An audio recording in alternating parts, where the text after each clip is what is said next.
Thank you, Terry, and thank you everybody for your interest in the school board. I know that most folks, when they join a school board, we really don't have any idea what we're kind of walking into. We just know we want to help kids. So I do have a lengthy, my expertise really is not in nonprofit, and I've been on several nonprofit boards throughout my career here and other types of boards. So I think walking into being a school board member, I had a vision of what it might be, but as I've been doing it, I've learned it's much different. So as I walk you through this series that we're doing with leadership, the focus has been on nonprofits. So I thought this would be an interesting topic because it is different in several different ways. But I'm gonna start here with some slides explaining the difference, what a nonprofit board is, and then kind of what a school board is. And then Julie will take you in a little deeper on how to run for school board and some of those, and we'll kind of tag team that information. She has a lot more experience than I do. I will give you the new board member perspective, and she'll give you a more seasoned perspective on that. So Terry, if you want to go to the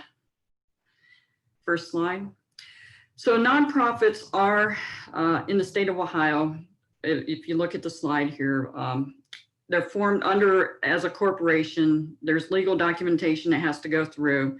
So there are guidelines that are through the Attorney General's office on how to run a nonprofit. And when you see a nonprofit run the way it's supposed to be, it's a beautiful process. But every state is different. So in Ohio, it's the Ohio Attorney General's office that oversees all charities in the state of Ohio. A nonprofit is governed by a board of directors. They are not paid. They are community members who are really overseeing and protecting the community interest in the nonprofit and how it works. And they're not, as a board of director, you're responsible for the welfare of the organization. It's really the public. So one of the things I've learned about nonprofits is it's a public owned entity. We are not a private owned entity. The public, the community actually owns our nonprofit. And I'm the executive director here of the Children's Center. And so when we approach this is not the board of directors organization. It's really a community organization that serves the community and it's owned by the community. The board of directors just oversees and makes sure at that high level, things are moving in the right direction. Next slide. So the nonprofit board, this is the functions and what it must do. So for a nonprofit, you have to have a clear statement of purpose, which would be the mission, support. So the board is really responsible in sharing with the community and getting and gaining that support for the organization. Be accountable for operating the organization in a legal and ethical manner.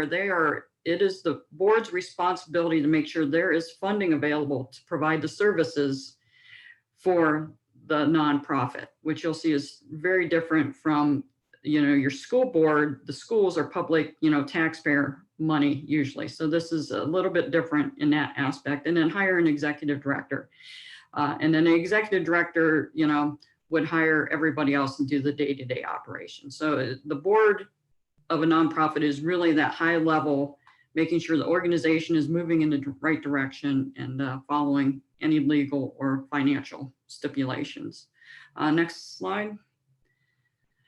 So school boards is a board of committed citizens who embrace an active leadership role within the district schools. And I believe most school boards are 5 members and they're voted in. So the school board will exercise local control over education, but they represent the community's input for the youth and in the education piece. Next slide. So the school board responsibilities, again, set the vision for the district, for the school, advance policy. There's a lot of policy involved from the state of Ohio moving through, demonstrate accountability. I think it's a very highly respected position and you're an example to the community, and you're that voice from the board, from the school, proving or showing that accountability is occurring. Lead the community, forge a consensus, and then hiring the superintendent are the responsibilities. So next slide, Terry. So school board versus nonprofit. When I joined the school board, like I say, I have a lot of nonprofit experience, and I think I walked in thinking it was going to be very much like a nonprofit board. And as I got there and as I've been sitting and learning, and really that's all I've been doing. I started in January. We've been doing a lot with COVID, but I have been really, it's a lot, it's very different from a nonprofit board. So again, your nonprofit is governed by 3 documents. We have articles of incorporation, bylaws that the board follows, and then a mission statement. Where school boards are governed by the state of Ohio mandates and federal laws. In the state of Ohio, there's a state board of education that guides everything. So 2 different entities and ways that they're guided. School board members are elected by the community. Nonprofits are elected by the board members. So totally different. So it's more like board members, it's more like their peers or folks in the community that are needed. And I know for a nonprofit board, you're looking for members that might have backgrounds in HR, finance, accounting. So you're looking very specific, as where the school board, it's really whoever is willing to step up and run for that position and be voted in by your community. So school boards, again, they follow the state of Ohio sunshine laws.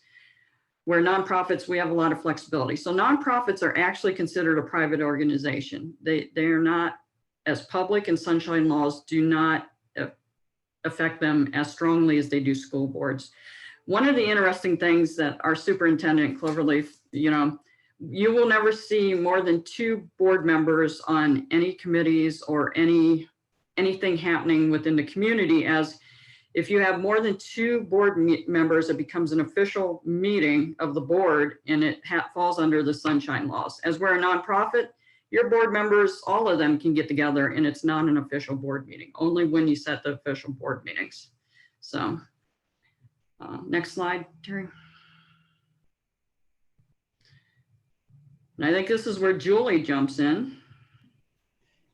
Hello, good morning, everybody. Really appreciate you all being here to learn a little bit more about what it takes to run for a school board seat. Basically, eligibility and compatibility requirements. Obviously, you need to be a US citizen. You need to be over at least 18 years old. The important thing here is you need to be a resident of the district at least 30 days prior to the election, and you need to be registered to vote in that school district at least 30 days prior to the election. There are some compatibility issues that you need to take a look at. If you're a public employee or you currently hold an office, it might be that you wouldn't be able to run for a school board seat because it might be incompatible, might be a conflict of interest. Again, if you look at the Ohio Attorney General's site, there's a graph that they have there that kind of shows you what positions you can hold and still run for a school board seat. So just important to look at all of those factors before considering running for a seat. Next slide, please, Terry. Real quick. Yes. So we will be sharing the slides with everybody afterwards, so you don't feel like you have to hurry up and write all this down. We'll share these with you afterwards, okay? Okay, when you run for school board, the first step is to file a petition with the Board of Elections. And the number of signatures that you need depends upon the population of your school district. For example, in Wadsworth, I had to obtain 75 signatures. I collected more than 75 signatures because they all have to be valid signatures. And I even went to the Board of Elections and sat at one of their computer systems and checked signatures against what was on my petition, just to make sure that I had enough valid signatures before I turned in my petition. If you say, for example, want to run for a seat in 2021, you need to submit your petition by August 5th of 2021 by 4 p.m. at the Board of Elections. There's a filing fee of $30, and just some other basic facts that the term is for 4 years. Your term, you would be elected in November at the general election, but you wouldn't begin your term officially until January, and then that term expires in the end of December. And as Rhonda stated earlier, normally school boards are made up of 5 individuals. And election-wise, all 5 members are not up for re-election in 1 year. That would be crazy because there's a huge potential of having 5 new board members. And you really do need that experience and that maturity on a school board. So for example, next year I am up for re-election, and there's 2 others incumbents that are up for re-election as well. So there's 3 of us up for re-election next year. And then on the 2 years later, there'll be the other 2 members are up for re-election. So you always have some consistency on the board. Next slide, please. Okay, your campaign. Your campaign has to follow, there's certain requirements that you need to follow when you are running your campaign. You will need to provide some type of what I call a treasurer's report, but it's an itemized campaign statement. You're encouraged to have a treasurer, to name a treasurer for your campaign. My husband was my treasurer, and I was, I think, co-treasurer, so I could also sign off on things if I needed to. You need to have disclaimers. If you were to purchase yard signs or have any type of campaign literature, you need to have advertising. You need to have paid for by whatever your committee is. Mine was paid for by Friends of Julie Beatty, because there were others in the community that were thinking they could convince me to run for some other position after I was done with school board, so I could just use that campaign. But there are many, many campaign laws that you need to make sure that you follow, and the Board of Elections is a great resource, and they will help you out if you have any questions concerning what you need to do. When I've run for re-election, I've had 2 different campaigns. The first time I ran for a school board seat, there were 7 of us in Wadsworth that were running for 3 seats. At that point in time, we knew that there were a few incumbents that weren't running for re-election that had been on the board for a long time. And so I think that brought out a lot of people in the community who were interested in running for school board that decided to throw their hat in the ring. So I did a full out blown campaign, like what you might do if you ran for city council or for commissioner. I created my own campaign literature. I created my own yard signs. I had some help from friends. I dropped lit in neighborhoods. I used Board of Election data to see where the highest content of families that have children were in Wadsworth. So we made sure that we hit those neighborhoods where we knew there were a lot of children and kids in the neighborhood. I had to find places for all of my yard signs that were strategically placed so that I could get the most exposure for the 50 yard signs that I built or that I purchased. And so I really put in a lot of work to make sure that my name was out there and that I publicized what I've already done for the schools and my community involvement.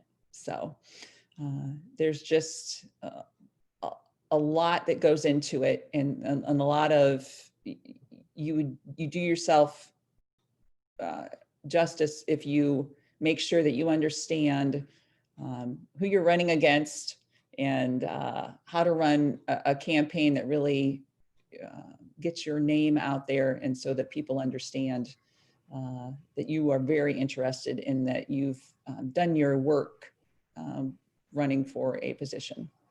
Hey, can I interject, Julie, and share my experience since we're talking about this?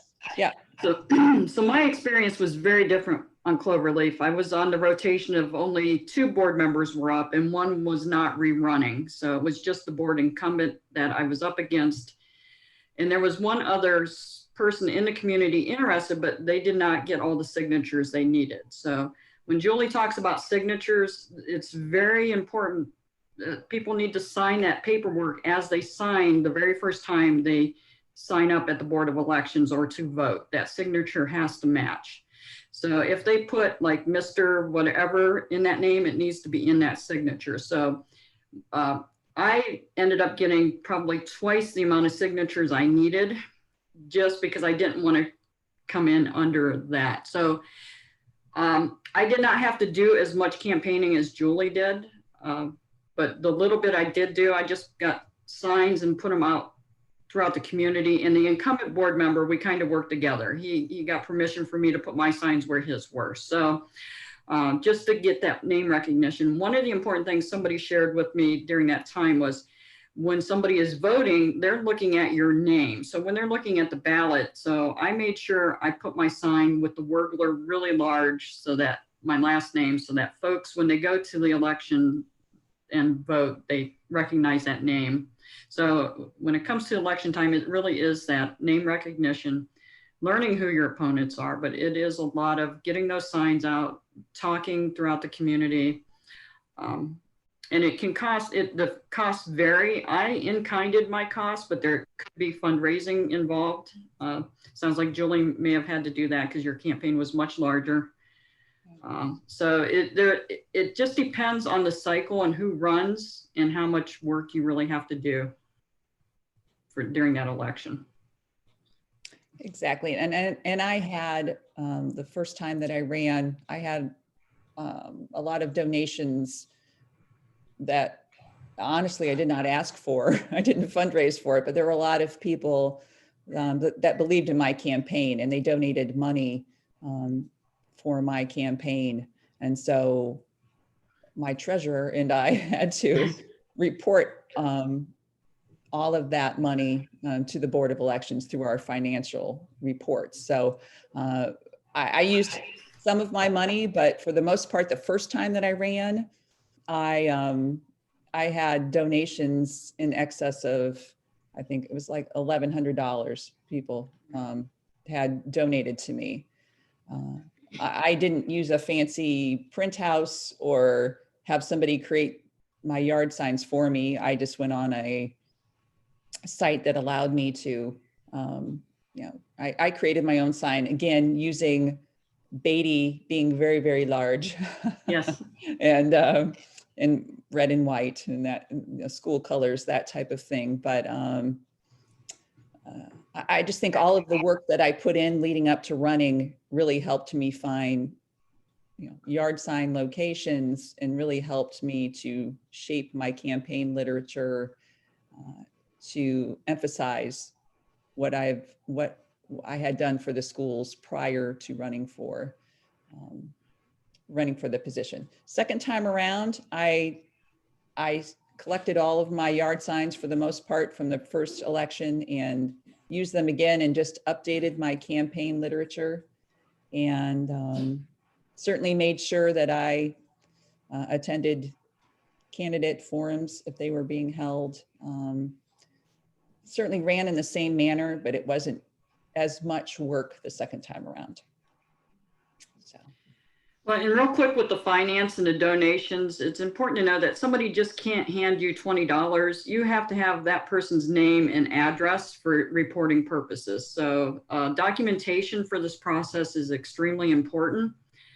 And so when I did it, I created a finance committee that's what Julie probably did. And when the election was over, I was able to close that committee so I don't have to continue reporting until, and then if I rerun again, I will open up that committee. So reopen it and to run again. And the Board of Elections is incredibly helpful.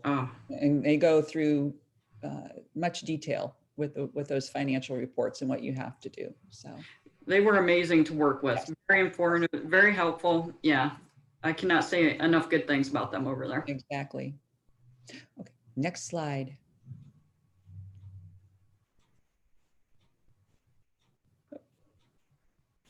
There we go.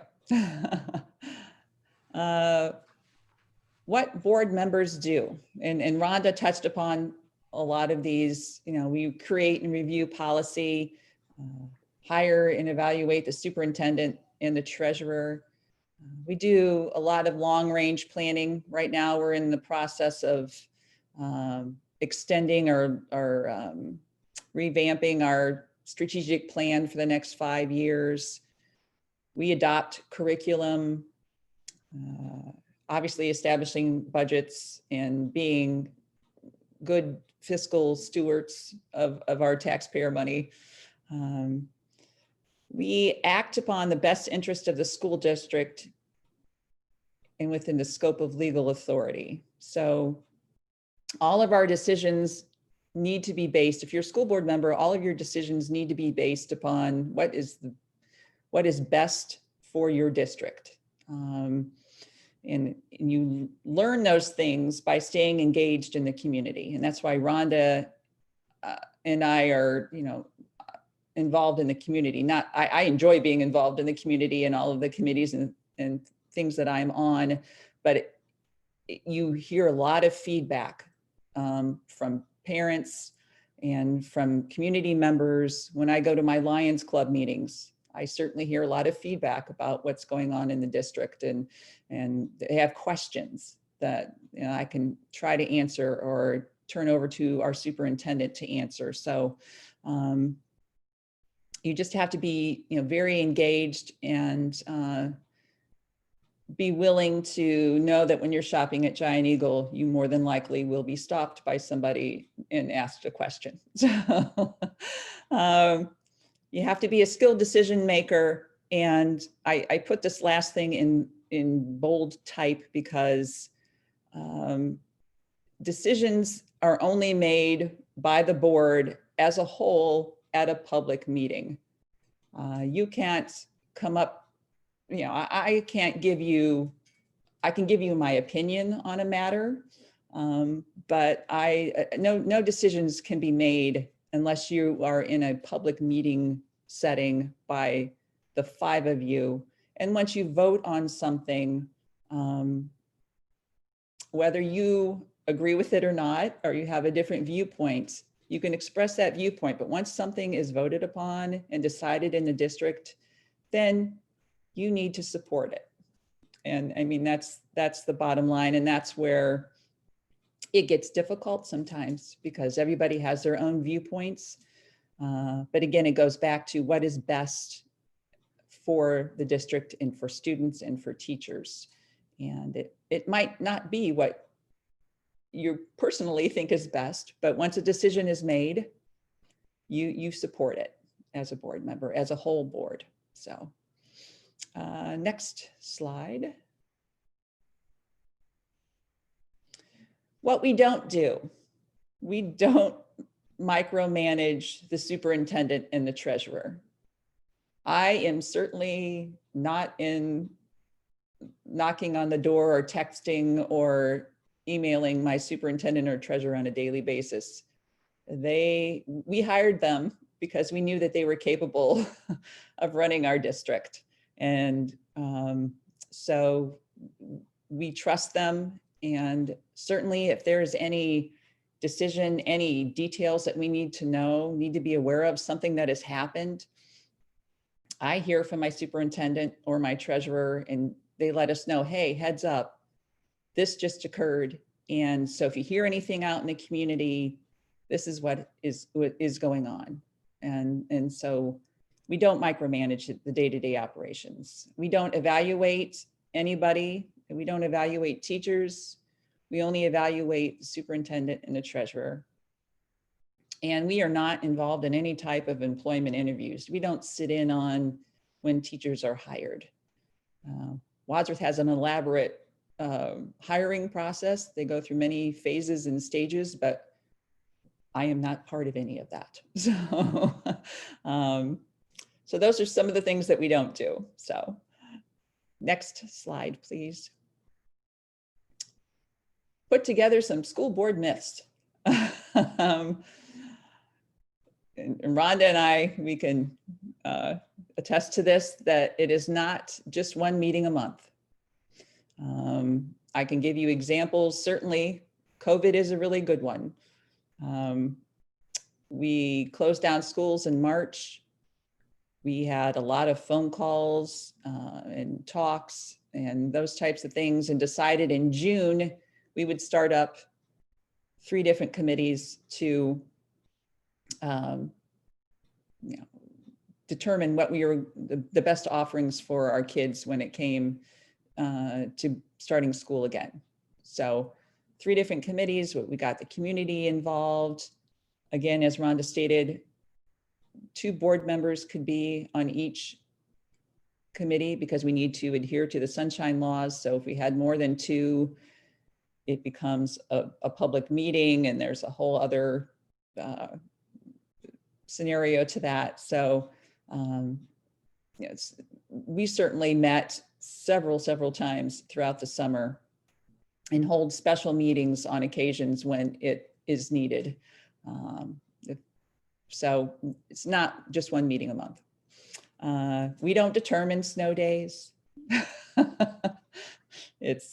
It's the superintendent that determines the snow days, who goes out at 4 in the morning and drives the roads and determines what is best. You cannot have a personal agenda when you run for school board. You're there again for the best interest of all students and the teachers. We don't make a lot of money. We make $125 a meeting.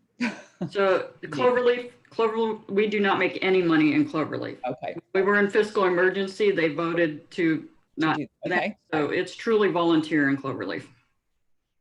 Again, yeah, each district is different. Yeah. So, and I can try it for a year and I can leave if I don't like it.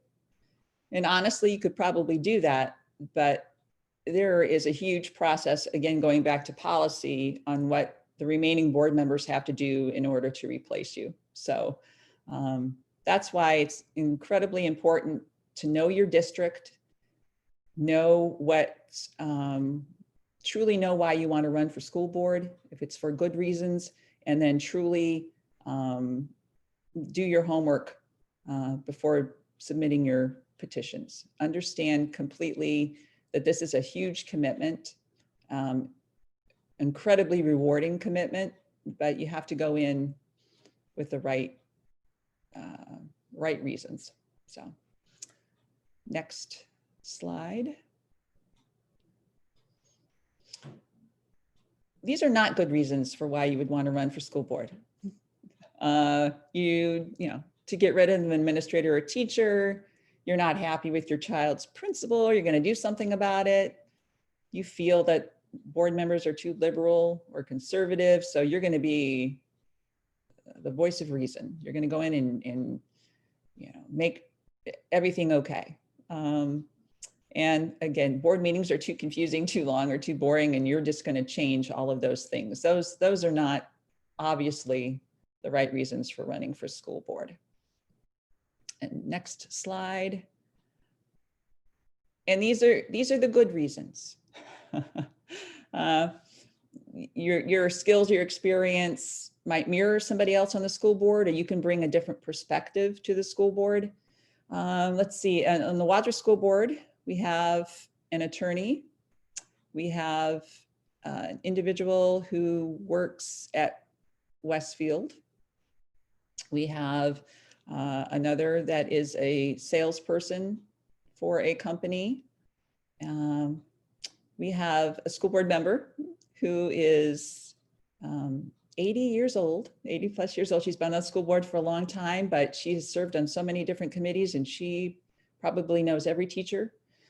And she does her tutoring, and she does lots of things. So she brings, we all bring a different perspective. I am this last bullet here. I've been a district volunteer since my kids were in kindergarten, since my son was in kindergarten for sure. I've been PTO president of every school that my kids went to. I've gotten involved in a lot of community activities. I'm on a lot of school board or school district committees. So my reason for running was I wanted to elevate my involvement in the district, and that's how I did it, by deciding, no one talked me into it. I decided on my own, this is really what I want to do. So these are all good reasons for running for school board. So, and next slide. We've talked about a lot of these, but what makes a good board member? Just flexibility, understanding that you need to vote and you need to do what's best for the district. Rhonda touched on this, knowing that your behavior in the community reflects the district. So you need to have a behavior and an attitude that you're doing what's best for our kids and for the teachers. Confidentiality is a big part of school board. There are certain things that you cannot discuss with anybody else if it involves personnel or students or negotiations or land acquisition. You need to realize too that times are changing all of the time, and there's going to be times when you can't honor tradition. Right now at Wadsworth, we have our intermediate school, which is in a building that is about 100 years old. And we are more than, we are going to be building a new building, but there was a lot of people, myself included. I went to middle school there, or middle school there. My mom graduated from there. That building is no longer feasible, and it's not the best interest of our students and our teachers. So we have to, make that decision and move on. So it's just understanding that, every decision that you make how is this going to affect our district? So, and just understanding why you are running for school board and what you want to do and what changes you want to make. And again, what is in the best interest for everyone in that district. So, and next slide. Oh, these are just our training resources, things that I and Rhonda have pulled from for the presentation. Again, Board of Elections is a huge, valuable resource. Secretary of State has some valuable information. And OSBA stands for Ohio School Board Association. And they have a lot of the stuff that was pulled for the slides that I did. It was from Running for Your Local School Board Guide. And the link is right there too. So all three are really good resources. And certainly you're more than willing to reach out to me and to Rhonda, shaking her head, for any guidance. So as we open it up for questions, right?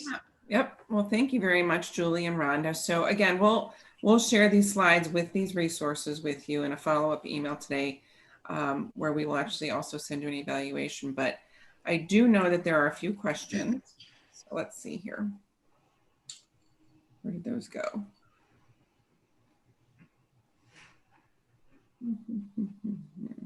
Oh, I lost it. Well, I know, Amy, you had a question about what it costs to run for a campaign, right? Correct. My chat box here. I don't know why. Oh, there you go. Okay, here we go. Let's see. So Amy wants to know, how much did you spend on your campaign? And with that, did you need to do fundraising or use your own money?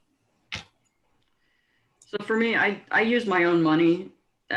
All I did was buy 100 signs, and I didn't even put all of them out, but I was really kind of running unopposed. So it just really depends how many candidates are running on how your campaign is going to look. Because there would be a lot more costs. You can, I did a Facebook page and the signs really, and went to some candidate opening where we went and speak on those nights. So, so for me, my first time around, I was pretty lucky and didn't have to spend a lot of money. So. Yeah, and myself, like I stated earlier, the first time that I ran, I did not ask for donations, but individuals sent me donations, which helped me purchase my signs. I purchased, and again, you're looking at how large your district is, but I purchased 50 signs that I was able to get out in place, and was able to retrieve them for the second time that I ran. I think I've lost maybe 5 to 7 signs that I don't know what happened to them, but I was able to use those again, and actually had a friend who made a re-elect sticker for my signs the second time around. I just put like a sticker on saying re-elect Julie Beatty for Wadsworth School Board. So like I stated, the first time around, I did spend about 1,100, and I don't believe the first time around that I spent any of my money, because I was fortunate enough to, I just tried to work with those donations that individuals gave me to run. But I created my own signs and my own literature. Looking back on my literature now, I'm wondering why I thought it was so spectacular, but but anyway, and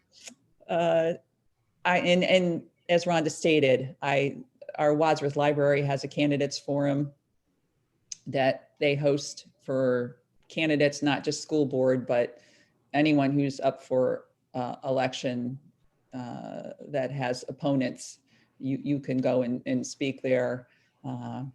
So second time around, I think I probably did spend some of my own money just to revamp and print out my new campaign literature, and to spend money on those stickers to put on my signs. Again, when you're on school board for 4 years, a lot of people know you at this point. They know who you are, and you just highlight all of those experiences that you've had the first 4 years, and why you want to continue on, because there's many things that you want to finish and want to accomplish for the next 4 years. So. Yeah, I think my cost was like $250 just for the signs. So it was not. Yeah. Cloverleaf is the largest district, so it takes more signs, but I probably ended up putting 50 signs out or so. If I would have had a true candidate, I would have had to put all 100 signs out and do a little bit more campaigning, probably a lot more campaigning. So it just really depends how many people are running. And in 2017 in Wadsworth, there were 5, I think. I had, 5 people, besides myself that were running. So Wadsworth is you never have to worry about individuals. There's a lot of people that love to or throw their hat in the ring when it comes to running for school board. It's very interesting. Yeah, we're not hurting for candidates, unfortunately, sometimes. So Brandon has a good question here. Do you accept all of the donations, or were you selective based on who was donating? Good question. Yeah, the money that was donated to me were all were for friends that wanted to help me get onto school board. I certainly accepted all of those donations because they were close friends. They weren't solicited from me, unsolicited from me. And so I guess it would have to depend upon if I were to receive a donation from somebody that it could potentially be, a conflict of interest, or could be, something that I would fear wouldn't follow policy or procedure. I mean, I would certainly check before accepting, but I didn't run into that the first time around when I ran. So I'm always checking. I'm always really concerned about making sure that I'm following.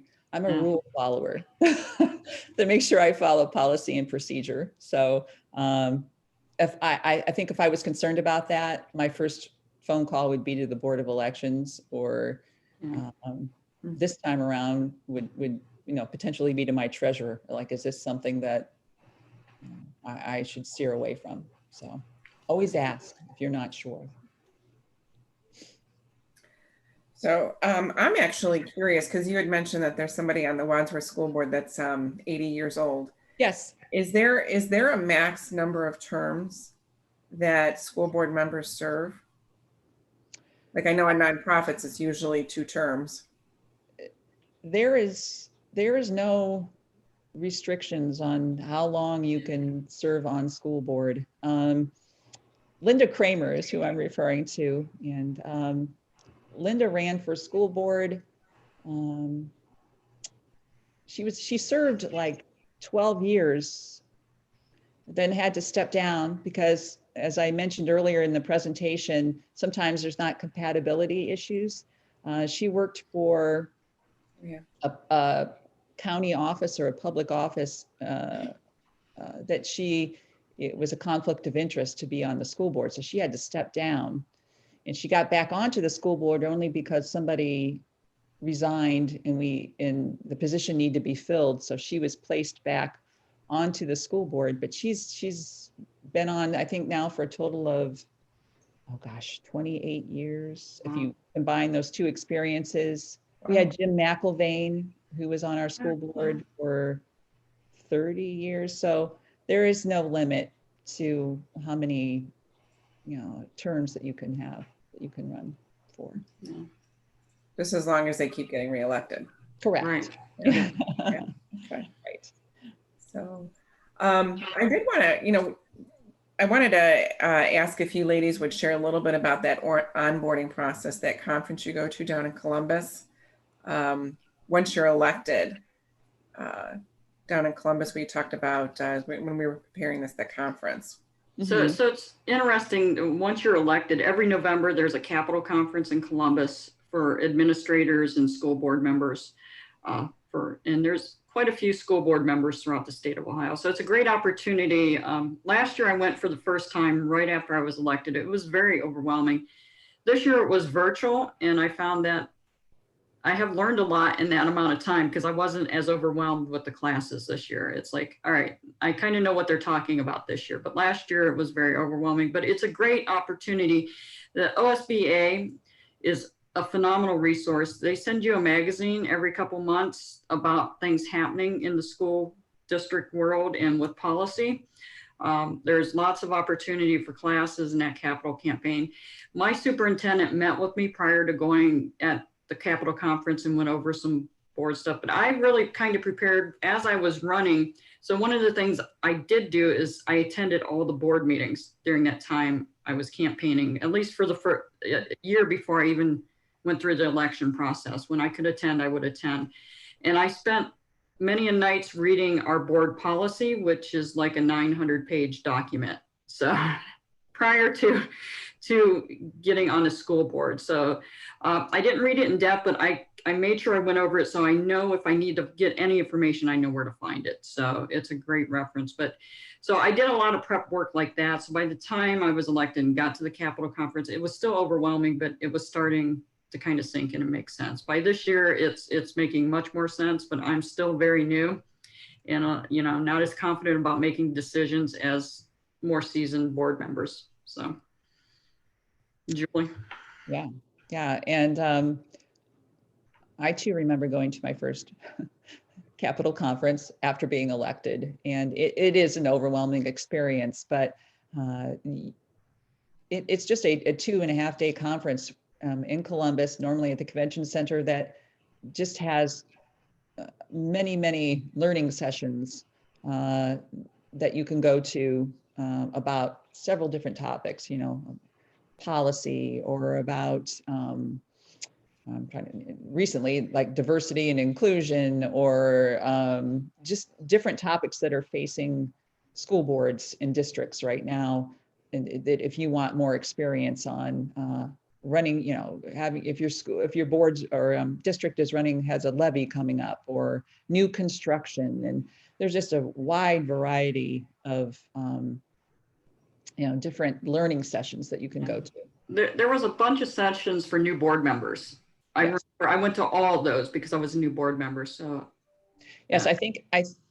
I think if say you get elected in November and you're brand new, I know there was something in it was close by Independence or something that I went to. Oh yeah, I did that like too. a weekend to brand new, and these are all brand new school board members that are together, that and they just go through the basics of being on a school board. Certainly in our district, I took away from one of those OSBA learning sessions, we have a school board handbook that I helped put together with our superintendent, who was new to our district as I was new as a board member. So we worked and put together a school board handbook that kind of gives you all of the basics that we shared today, and just hopefully gives individuals who are new to the board some type of a background or something that they can refer to as they go through their experiences on the school board. So you know, we certainly, when we have a new board member, we certainly meet with them. I know our superintendent and treasurer meet with them,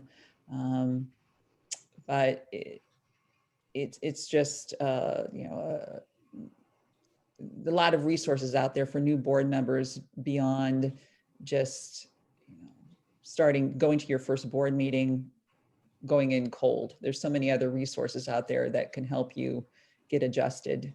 But the main thing is, you know, reaching out to your superintendent and treasurer once you're elected, and other board members, and just kind of getting the lay of the land. So, because each district is completely different.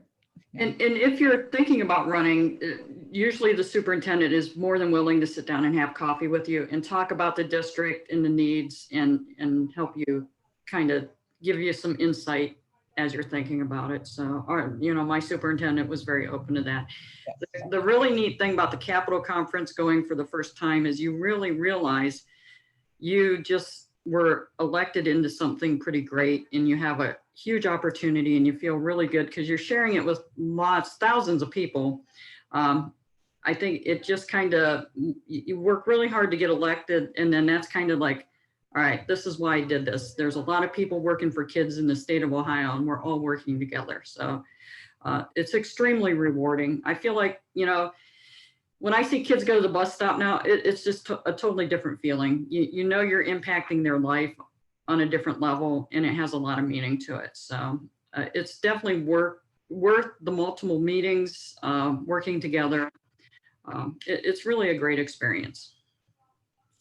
Yeah, I agree 100%. And it's what you learn from your parents and from the students and from being involved in the community about what's important to them in the district is really eye-opening, you know, and it's really, you know, for example, in Wadsworth, we're starting we've started we have a mental health committee, all because we understand the social emotional needs of our students are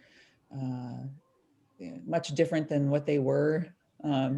Certainly when I was in school, we have started a diversity and inclusion committee about how do we handle that in our district.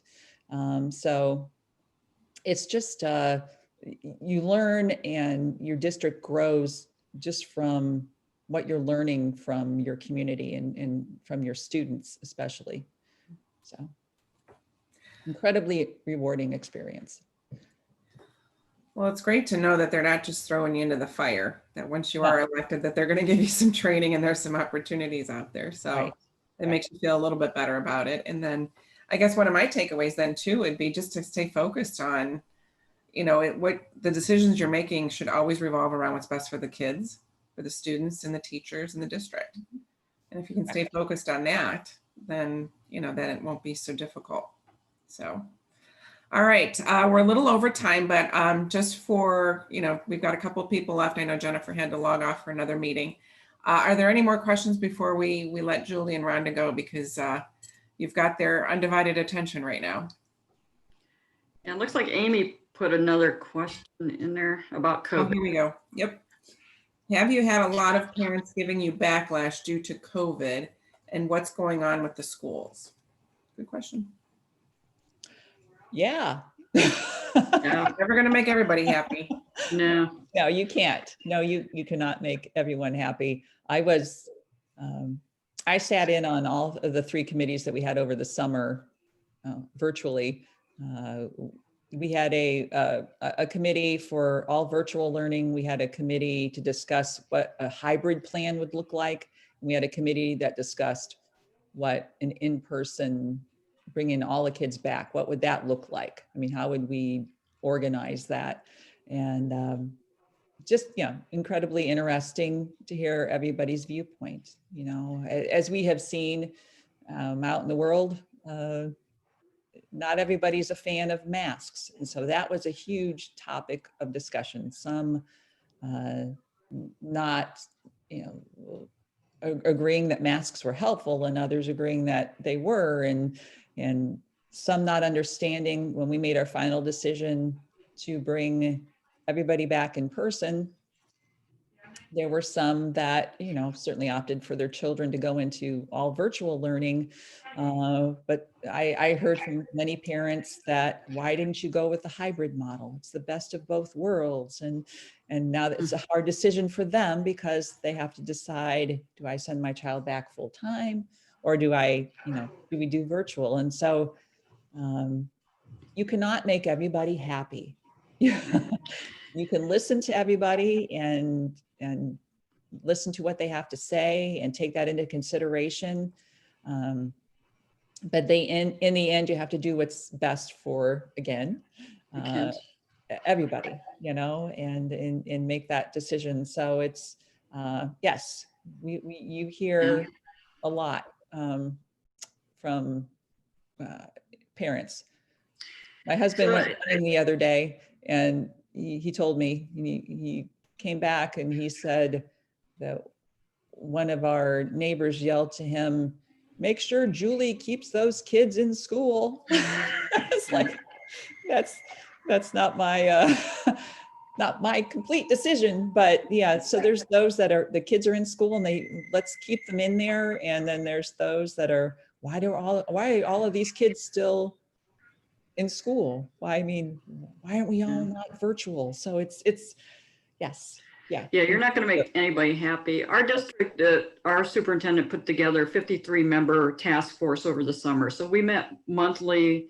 We had multiple committees from that task force. But the task force was made up of community members, teachers, administrators, and 2 board members.